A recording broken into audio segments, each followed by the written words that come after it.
Eu, pelo menos em vida, eu vou tentar propagar essa ideia, mostrar o que é o certo. O certo é a lei natural de propriedade privada e que o Estado é o parasita, é o expropriador da propriedade privada. É isso que tem que deixar bem claro. Quando você for defender o libertarianismo, você tem que colocar primeiro o seguinte, que o Estado é uma instituição coercitiva que pratica violência sistemática. O Estado é bomba de gás lacrimogênio, o Estado é cacetete, o Estado é tiro na cara. É isso que é o Estado. O Estado é uma entidade coercitiva.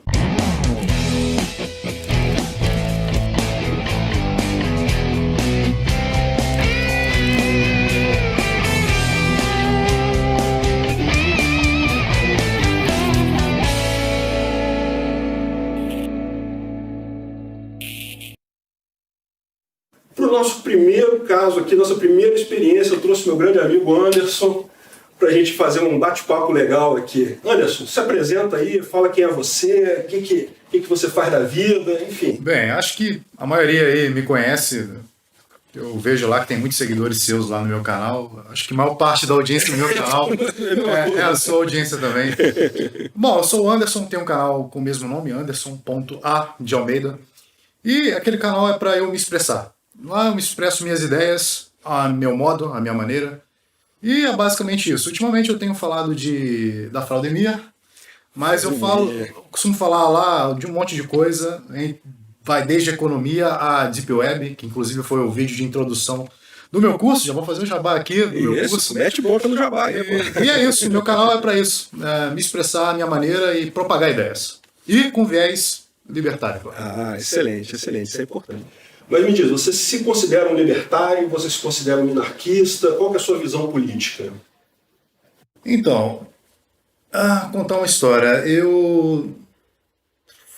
Há muito tempo que eu não acredito em governo, mas ainda tinha aquela pontinha de esperança de achar que as coisas se resolviam através de um grande ente bondoso que propagava a prosperidade entre as pessoas e que se não fosse esse grupo de indivíduos, enfim, a sociedade não poderia continuar, não poderia evoluir.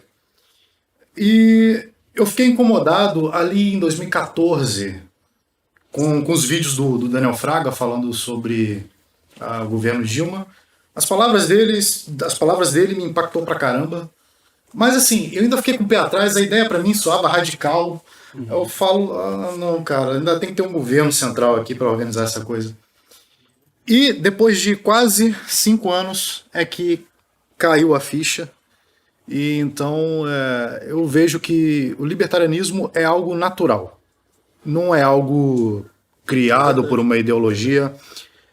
Ele vem da propriedade do indivíduo ser dono do seu próprio corpo. O libertarianismo ele é baseado na lei de propriedade privada, e a propriedade privada, a primeira propriedade privada, é o indivíduo. O indivíduo é dono do seu próprio corpo.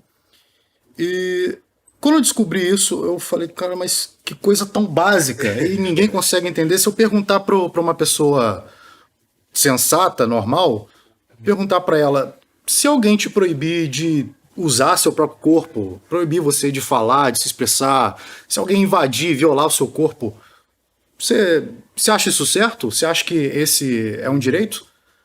Socialista certamente vai dizer que pode, né? Mas falando de pessoa sensata, normal, o cara vai falar, que isso? Tá louco? Invadir meu corpo? Que negócio é esse? Agora o problema vem da derivação da primeira propriedade privada, que é o que o indivíduo faz com a sua própria propriedade, com o seu corpo, que é o resultado do seu trabalho. Então aí vem a segunda propriedade privada, derivada da primeira, que é o indivíduo usar o seu corpo para produzir algo. E esse algo passa a ser dele, a propriedade privada dele. E aí eu volto a pergunta para o indivíduo. Você acha normal, natural, que alguém invada a sua propriedade, roube parte ou a sua propriedade integralmente? Roube o fruto do seu trabalho? Que alguém chegue, ou então um grupo de indivíduos roube o seu trabalho, ou então você acha normal um grupo de pessoas escolher indivíduos que roubem a sua propriedade? Se a pessoa for sensata, ela vai falar, que é isso? Como assim? Isso é roubo. Mas por incrível que pareça, políticos conseguem convencer as pessoas de que isso é certo, que isso é natural. Então, o Estado surge como um expropriador da propriedade privada e consegue convencer as pessoas de que ele é a lei natural, sendo que não, que a lei natural é a lei de propriedade privada que antecede ao Estado. Então, quando as pessoas falam que o Estado, a lei emana do Estado, não, porque primeiro o indivíduo ele tem o seu corpo, sua propriedade privada, então isso antecede o Estado. A produção, o indivíduo, para ele sobreviver, ele precisa comer, então ele precisa produzir, ele precisa trabalhar, utilizar o corpo dele. Então, tanto a sua própria propriedade privada, o seu corpo, e a propriedade que ele produziu, antecede a lei do Estado. Mas aí acontece essa coisa, o Estado chega, né, e ele evolui depois de séculos e séculos e consegue convencer as pessoas que ele que é a inexorável lei natural, né? Isso que é absurdo. Ele é a entidade ruim, ele é a entidade que atrapalha as pessoas, que é contra a natureza, né? E consegue convencer as pessoas com medo disso daí. Então, respondendo, para mim, o libertarianismo é uma lei natural que vive sendo violada por esse ente aí, pelo Estado. E a gente tem um exemplo muito claro desse processo de como o Estado vai tirando a sua liberdade e se colocando nessas relações entre pessoas, no caso agora da fraudemia. No caso agora esse absurdo autoritário, dessas leis sem sentido contra um vírus que, lógico que o vírus existe, é perigoso, pessoas morrem dele, tem que tomar cuidado, mas esse absurdo autoritário que o nego inventou aí, pô, realmente é um absurdo. E você fez muito bem essa cobertura lá no seu canal. Fala um pouco sobre isso, como é que foram esses vídeos lá, e teve até um que fez um sucesso grande, né? Foi o vídeo que eu falei que não importa o que você faça, que você segure, trancafie as pessoas em casa, não adianta que o vírus ele vai avançar. Inclusive, temos dados indicando que países que não adotaram lockdown, como a Suécia, teve um número de mortos menor do que França, Espanha, que foi um absurdo, morreu muita gente. Então, você vê essa incoerência, né? Você vê que os dados mostram uma coisa e o governo fazendo outra coisa. E aí eu já identifiquei isso lá naquela época, e aí fiz esse vídeo, chegou a bater 330 mil views. Era um negócio absurdo. Eu olhava assim, 10 mil views por hora. Eu furei a bolha, mas aí não demorou muito. Com certeza, porque saiu até no jornal, não foi? Isso, foi... Estadão, né? Um publica, o outro, todo mundo replica. Então, aí eu recebi um e-mail de uma mulher que trabalha numa filial da Globo.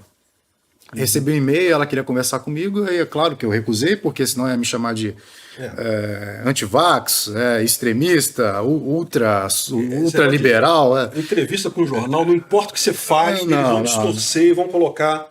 Aí eu falei, não, obrigado, mas aí eu já fiquei com aquilo na minha cabeça. Esse vídeo não vai durar muito não, porque eles vão lançar uma matéria e aí o YouTube vai, né, porque o pessoal tá sabendo que, eu não sei se você sabe que o YouTube, ele tá bancando várias agências de fact-checking. Sim, sim. Porque o YouTube tá tendo um problema com essa coisa, ainda mais se essa lei for aprovada, essa lei da fake news, vai obrigar ele a... vai ter que extorquir o YouTube, vai fazer ele pagar multa. Então o que ele está fazendo? Para sair dessa, ele está bancando essas agências de fact-checking para apontar para o que é fake e o que não é.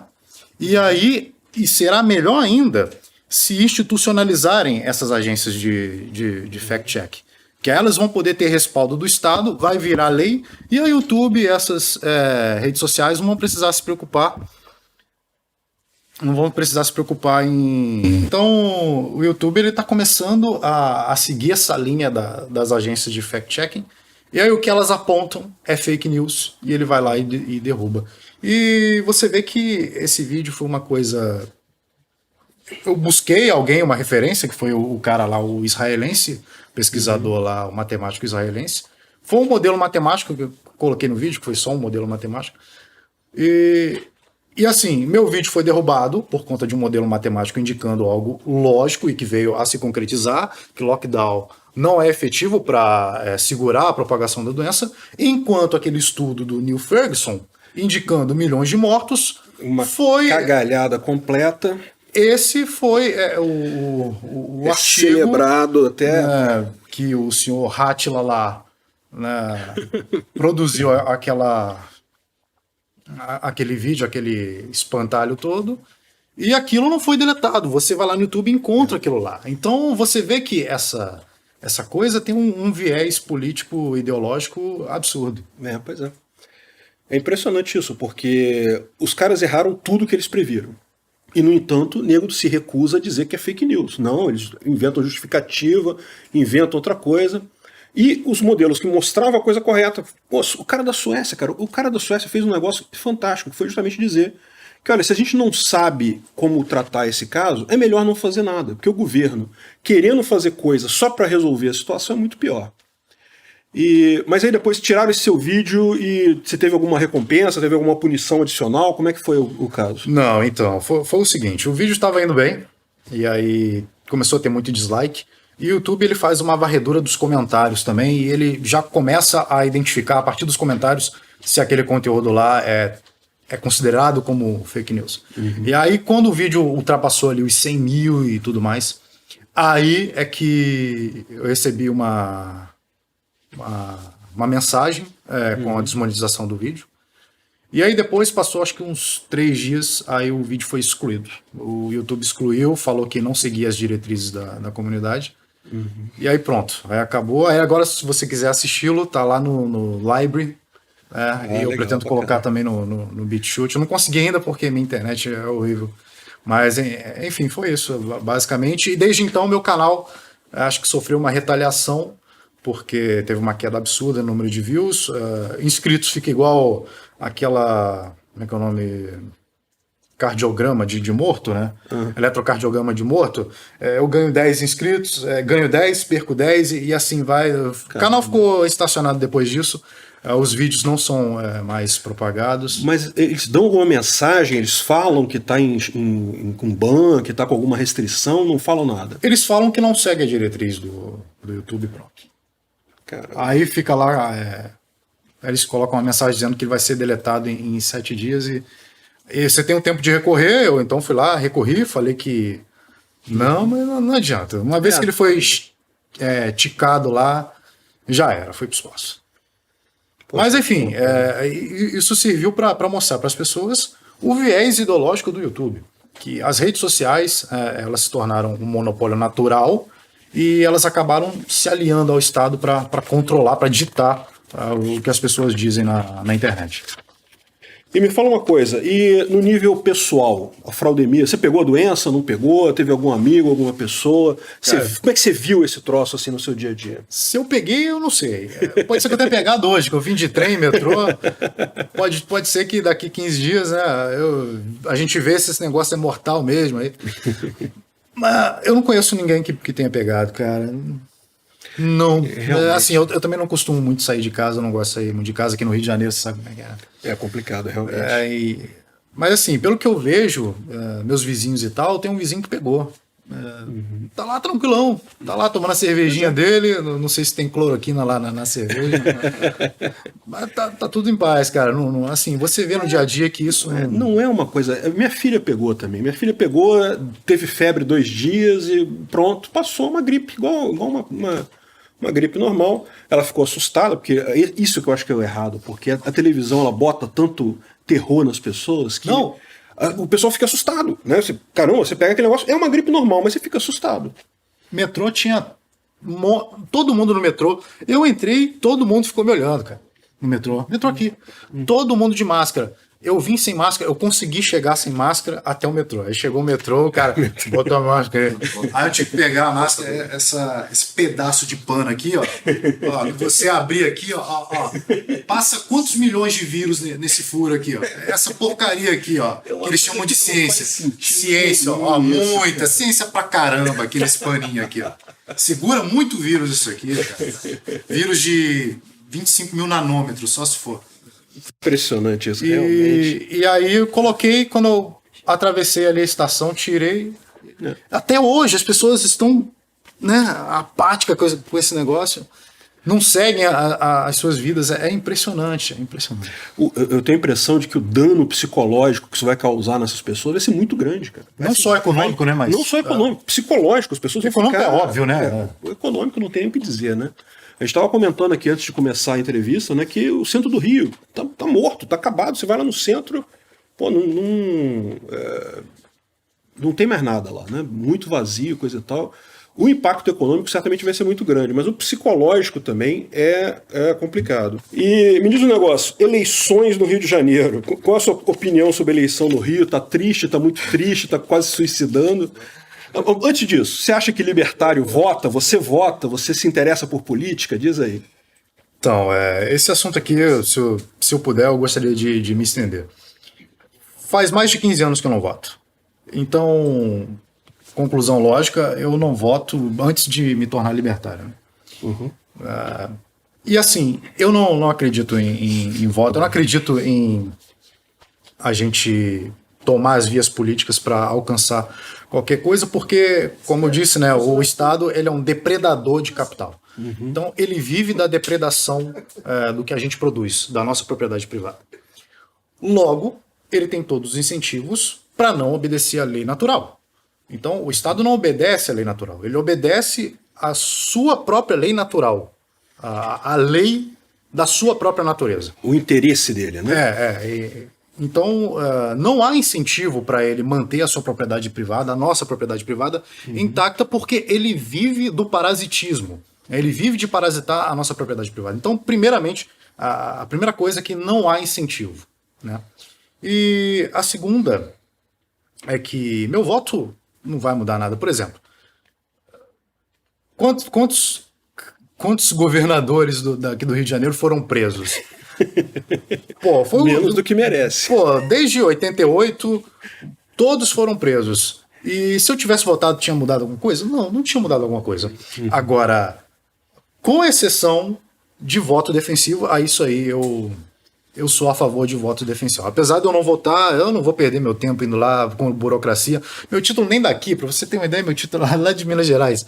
Caramba. Então, eu não vou perder o tempo, mas eu apoio quem vota com esse o único objetivo de voto defensivo. Evitar um candidato super socialista que vai sacanear tudo. Aí pode perguntar qual a diferença de voto defensivo para voto normal.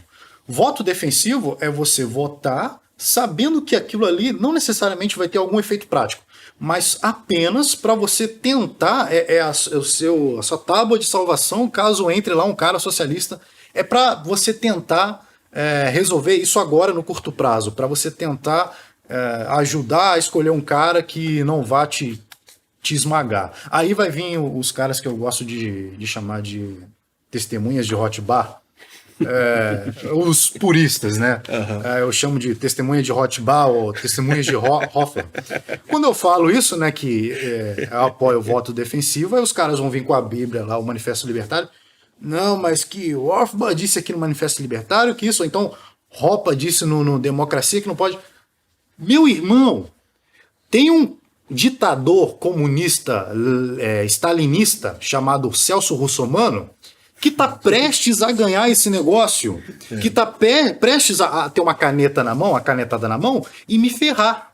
O que você quer que eu faça? Você quer que eu cite aqui Hoppe? Não vai adiantar. Então, eu tenho que fazer alguma coisa, eu tenho que tirar aquele cara de lá. E então, eu acho que nesse momento, né, a única coisa que a gente tem a fazer é tentar através do voto, não tem jeito. Tentar votar no menos pior e torcer para que quando ele chegue lá, ele cumpra o que ele prometeu, porque político é só promessa. Ou pelo menos para que ele não fuja muito do que ele prometeu, porque cumprir o que promete não vai, mas pelo menos assim não saia muito daquilo ali, né? Mas aí eu concordo também com esses caras quando eles dizem que via política não adianta nada. Eu também concordo com isso. Mas é um tempo muito curto para a gente tentar colocar alguma ideia no eleitor, porque o eleitor do Celso Russomano é aquele que assiste a TV aberta, é aquele, assim, às vezes... O cara gosta do Russomano mesmo, porque o programa dele tem uma legião de fãs ali que... Pois e assim, a gente está propagando a ideia para uma bolha. Assim, muitas vezes a gente esquece que a gente está numa bolha minúscula.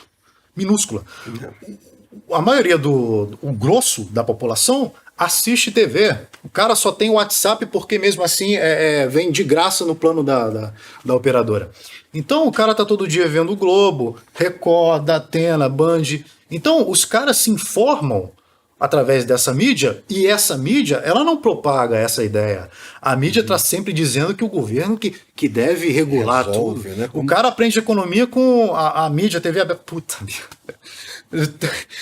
Aprende economia com o pessoal da TV aberta. Então você não pode esperar que essas pessoas votem corretamente. Então, a gente não vai alcançar essas pessoas agora. Então, talvez a via política seja a única via possível no curto prazo. Isso no curto prazo. Agora, no longo prazo, o que vai valer mesmo são as ideias. Propagação das ideias. E por falar nesse negócio de 10... Ah, não, mas antes eu ia falar de criptomoedas agora. Mas antes da gente falar disso, chora aí, vamos chorar um pouco aqui a nossa decisão aqui no Rio de Janeiro. Que putz grila. Vocês viram os candidatos aqui na nossa cidade, que meu Deus do céu, que tristeza. Acho que eu não sei qual que tá pior, São Paulo ou aqui. É uma tristeza, é uma tristeza. Realmente, aí você olha quem é o menos socialista. Não tem nenhum menos socialista, é todo mundo absurdamente sócio, é incrível isso. Bom, mas então, vamos falar de coisa séria agora, coisa que realmente resolve, coisa que vai ajudar a gente. Criptomoedas. O seu canal ele foi uma época focado em criptomoedas, foi. né? Eu mudei visto que eu falava de shitcoin. Pra ser sincero aqui, eu falava de shitcoin. Meu canal falava sobre buzzwords, né? Que aquilo que tem no white paper e tal. Comecei a estudar mais sobre Bitcoin. E ali, no finalzinho de 2018, ali no início de 2019, eu falei, cara, dinheiro de verdade tem que ser sólido. Dinheiro de verdade tem que ter uma rede segura, robusta. E até agora só o Bitcoin é que pode fornecer, e o efeito de rede do Bitcoin é muito poderoso, porque ele se autoalimenta, ele se retroalimenta. Quanto mais pessoas sabem sobre Bitcoin, mais elas propagam e mais pessoas entram para a rede. E quanto mais pessoas entram para a rede, você deixa a rede mais saudável, entra mais mineradores. E então eu falei, vou passar a focar só no Bitcoin. Mas aí eu já tinha feito muito conteúdo e tem um canal muito bom no YouTube que é dos bitcoinheiros. É excelente mesmo. Aí eu falei, não, então vou parar de falar sobre isso aqui e vou abrir mais. Eu não vou ser tão focado, tão específico, vou passar a ampliar meu leque aí de ideias e vou passar a falar sobre coisas relacionadas com viés libertário, né? Não sobre libertarianismo em específico, o seu canal faz isso muito bem. Pretendo seguir nessa linha, mas enfim, aí eu mudei. Mas de vez em quando eu falo sobre Bitcoin, economia. Até porque são assuntos correlatos. Né? Sim, criptomoeda e libertarianismo a gente acaba falando porque é uma das grandes ferramentas do libertarianismo. E qual a sua visão? Você acha que... tem gente que acha que o Bitcoin é a única moeda que vai emergir no final das contas. Tem gente que acha que vai haver um mercado de moedas, ou seja, vai haver várias moedas ali e as pessoas escolhem a que for melhor. Qual a sua visão disso daí? Você foca no Bitcoin? Você acha que outras moedas também? Como é que você vê esse futuro?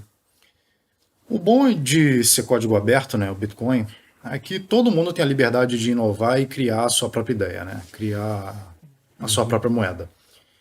Mas isso não significa que ela será adotada. Né? Isso não significa que ela será mais confiável. Mas, assim, eu sou um vendedor de caneca. E eu não quero vender em Bitcoin, eu quero vender na minha moeda. Posso fazer. Posso fazer. Ela vai ser uma moeda de nicho. Mas será que ela vai ter aceitação? Porque o cara do outro lado ele só tem Bitcoin. E para fazer essa conversão para minha moeda, ele vai ter que ir lá numa corretora, ou então ele no mínimo vai ter que ter um app que faz ali um swap atômico, né, direto.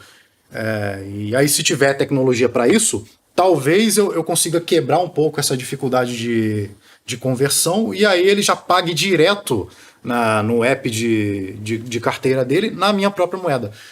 Esse pode ser o futuro. Pode ser. Bitcoin e várias outras moedas ali, mas o fator segurança é que pesa. Se uma rede não for segura, ela pode ser hackeada. Se ela for centralizada, ela sofre censura. Então, só o Bitcoin, até esse momento, e a tendência é que seja assim, que é a rede mais segura e robusta para fazer transações e para poder competir com a estrutura estatal, não só competir, e eu digo assim, não digo em eficiência, porque o Bitcoin não é para ser rápido, já tem o Visa, já tem o Mastercard. Ele veio para ser seguro, robusto. E para a gente combater, né, qualquer censura, qualquer pressão estatal, é necessário a rede mais robusta e segura, e o Bitcoin, certamente, ele sai na frente. Vai vir outra? Acho improvável, mas eu deixo aberto aí para né? quem quiser. Futuro a gente não sabe, né? Exato. O pessoal fala muito a questão de algumas moedas, a Monero, né, que tem a questão da privacidade, coisa e tal. Mas a verdade é que a tendência, o que eu estou vvendo acontecer, é o pessoal usar camadas em cima do Bitcoin. Sim, né? a Lightning. A Lightning já faz isso. Pois é. E o Monero, ele tem uma boa tecnologia, mas tem um problema. É muito pesado. Então, algumas alterações você não consegue fazer devido à complexidade do algoritmo. Não tem como você auditar, porque... a falta de auditoria é uma coisa então, preocupante. o Bitcoin não precisa você confiar, você pode auditar ali as transações. O Monero não tem isso. Então, acho que é uma desvantagem. E também, o Bitcoin, ele parte da premissa que nem todo mundo quer anonimato. Ele parte da premissa que tem pessoas que querem usar e não se preocupam com as pessoas vendo a sua transação. Então, para quem quiser ter anonimato, ele vai utilizar soluções que fornecem isso. Nem precisa ser soluções de segunda camada, pode ser soluções tecnológicas, carteiras que forneçam isso. Elas fazem esse meio termo, né? Elas funcionam como intermediários que proporcionam para o usuário esse tipo de coisa, como no caso a Samurai Wallet, né, o Wasabi. Então, quem quiser ter anonimato pode utilizar essas tecnologias e vai ter anonimato e privacidade com o Bitcoin. Bacana. E a gente entrou nesse assunto do anonimato, de privacidade, de coisa e tal, que você é um especialista nesse troço. Eu venho estudando há cerca de 2 anos. Eu vi que as pessoas não se preocupavam muito com isso, mas eu penso que vai chegar um momento em que agora a gente está tendo essa explosão de bolhas, né? Por exemplo, a maioria ela é socialista, né? Todo mundo, quem era de direita era ali, ficava naquele cantinho. A internet deu voz a esse pessoal. Só que o establishment não vai entregar facilmente a voz a eles. Eles vão tentar reprimir o máximo esse pessoal. Então já está acontecendo, com o STF tentando calar aí o pessoal da direita. E assim, isso vai ficar cada vez mais nítido, vai ficar cada vez mais evidente. Se for aprovada essa lei da fake news, então, libertários correm sério risco de serem reprimidos aí, de rolar muita censura. E a tecnologia, né, a tecnologia de anonimato, é a única que vai nos livrar disso. E basicamente, o que significa anonimato e privacidade? Bem, a gente está conversando aqui, né, e todo mundo está conseguindo entender, todo mundo está conseguindo saber o que a gente está comunicando. Não tem como a gente ofuscar a nossa comunicação aqui. Só se a gente começasse a falar um outro dialeto aqui que não tem nada a ver. E que alguém ali garantir que ninguém saiba. Isso não é possível até agora, porque depois quando você passa a se comunicar pela internet, aí você pode. Porque aí você usa a criptografia. A criptografia é o ato de embaralhar a comunicação de tal forma que quem está de fora não consegue entender. Né? E o anonimato é a primeira comunicação, é a comunicação primitiva, que é a comunicação da sua identidade visual. Isso aí, todas a gente tem o ser humano, ele tem a sua identidade visual, as vacas têm, você vê as vacas todas iguais ali, né? Para você elas são iguais, mas elas entre si elas conseguem se diferenciar pela identidade visual delas. Mesma coisa somos nós, né? Então, a primeira comunicação é a comunicação da sua identidade. O anonimato é você esconder essa sua identidade visual, essa sua primeira comunicação. E privacidade é esconder o que você está fazendo, né? Então, eu estou mexendo com a caneca, então tem algo que tampa aqui, né? E não mostra o que eu estou fazendo. Então, na internet seria a sua comunicação. Então, a comunicação via WhatsApp privada, né? Esconde, você tem ali a sua identidade, porque você entrega seu número de telefone para o Facebook, mas a nossa comunicação é privada de ponta a ponta, ninguém consegue ver. E tudo que você faz na internet, você pode colocar ali um cobertor de criptografia e ofuscar das outras pessoas. Isso é privacidade. É um fenômeno que as pessoas não percebem o quanto é uma inovação enorme essa questão da segurança eletrônica, né? Porque ela permite coisas que você não tinha nem como pensar antes, né? Surgiu com a internet essa coisa, né? Porque antes era complicado. Inclusive, o Tor, que é uma rede muito conhecida, né? Ela surgiu com o governo que criou essa tecnologia para ele ficar Oculto. em anonimato à margem da sociedade. Só que para ele conseguir isso, ele teria que abrir para outras pessoas usarem, porque o anonimato, basicamente, é você se misturar entre milhões de pessoas, né? Você não mostrar não só a sua imagem visual, mas também a sua forma de andar no meio da multidão. Nenhuma característica particular sua, né? Exato. Se só ele usasse aquele troço... Se só o governo usasse, não, ali... E assim, mesmo que... Se eles não abrissem um código, né, e não abrissem a rede, e falassem que as pessoas poderiam usar, as pessoas iam falar, não vou usar, só tem agente do governo ali. Então, a única forma era deles utilizarem, deles se tornarem anônimos e terem privacidade ali, é abrir essa rede, né, para todos. E agora ela é pública, todo mundo utiliza. E aí fica esse combate, tem a NSA querendo quebrar o Tor, querendo quebrar essa rede. E enquanto isso tem outros agentes na outra ponta, os desenvolvedores, os ativistas, fazendo de tudo para manter esse anonimato aí nessa rede intacta. E no meu curso eu falo sobre muita coisa, sobre Tor, falo sobre... porque basicamente o Tor é uma rede descentralizada. Então, quanto mais descentralizado, mais difícil é dela ser censurada. Então, parte do Tor não ser quebrado é por causa disso, ele é descentralizado. E com o conjunto, utilizando outras ferramentas, você consegue anonimato e privacidade quase que absoluto na internet. E aí você consegue, se você tomar muito cuidado, se você souber utilizar a ferramenta, se livrar da sanha estatal. Então, o objetivo é esse. Mas não é simples, né? Porque você vê que até você usando o Tor, se você só botar o Tor, não quer dizer que você já está com privacidade total, né? Não. Eles têm uma série de outras dicas aí. Por exemplo, o navegador Tor Browser, ele foi projetado para não coletar cache, não coletar histórico de navegação, né? Ele foi projetado para não coletar nada que identifique você ali no meio. Mas, por exemplo, se você acessar o Facebook do Tor, já era. O Facebook tem lá um domínio Tor. Mas aí é como se você entrasse com uma máscara na sala e falasse seu nome. Aí não adianta nada. Então, o bom senso do usuário ainda conta bastante. Mas assim, com o Tor você já consegue uma boa dose de privacidade, segurança e anonimato. Mas tem sim tem sistemas que rodam dentro do Tor. Então, se você, por exemplo, baixar um aplicativo pelo Tor, por exemplo, se ele for um malware, tentar infectar a sua máquina, ele não vai saber qual é o seu endereço de IP, porque tudo trafega pelo Tor.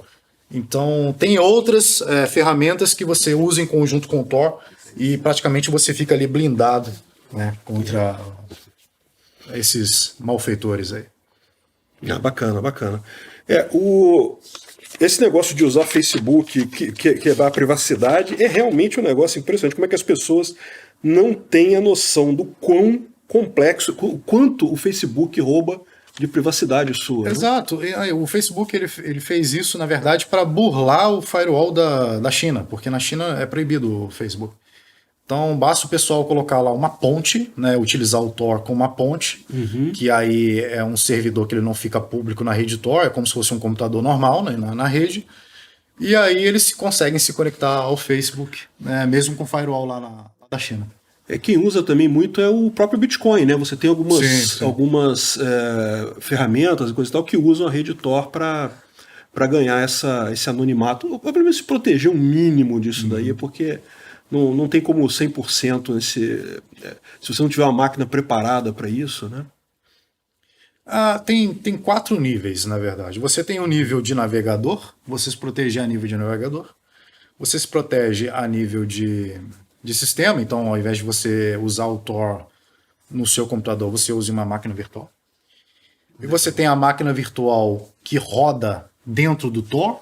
Então, ela está fora do sistema e o tráfego dela roda dentro do Tor, de ponta a ponta.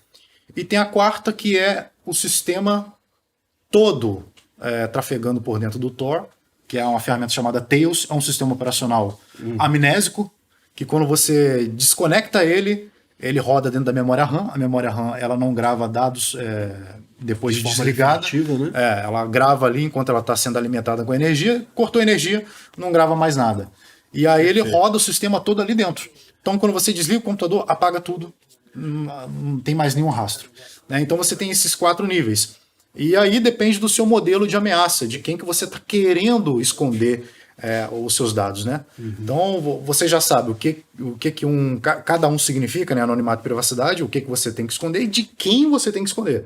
Então, baseado no seu modelo de ameaça, de quem que você quer esconder, aí você traça ali a sua estratégia e utiliza as melhores ferramentas para isso. E aí no meu curso eu falo sobre várias delas, tanto na Surface Web, se você não quiser acessar a Deep Web, também não precisa. Você consegue um alto grau de privacidade e anonimato com as ferramentas corretas, navegando na Surface Web, na internet comum. Muito legal, pessoal. Não deixa de ver o curso do Anderson, é muito bacana. Deixar aqui na descrição. Quem comprar lá no Hotmart, o Peter ganha 50%. Vou passar o link para ele aí. Pronto, Então você pode ajudar o canal comprando o curso. Você vai comprar o curso, ter um conhecimento que você talvez demoraria muito tempo procurando, encontrando na internet. E você ainda ajuda o canal aí do Peter.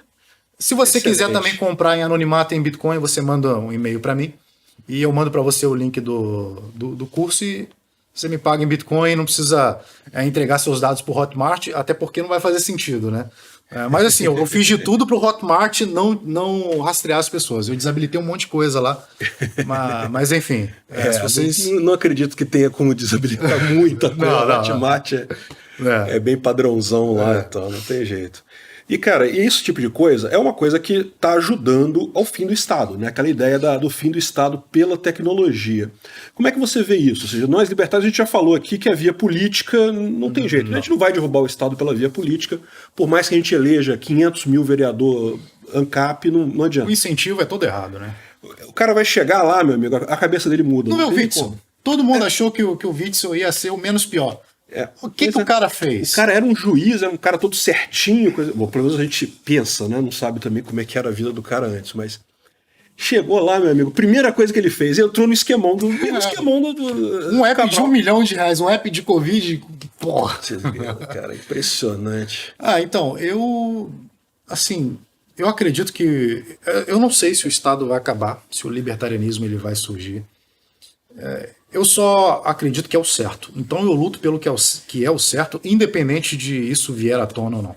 Entendi. Se vier à tona, eu acredito que não vai ser agora, né?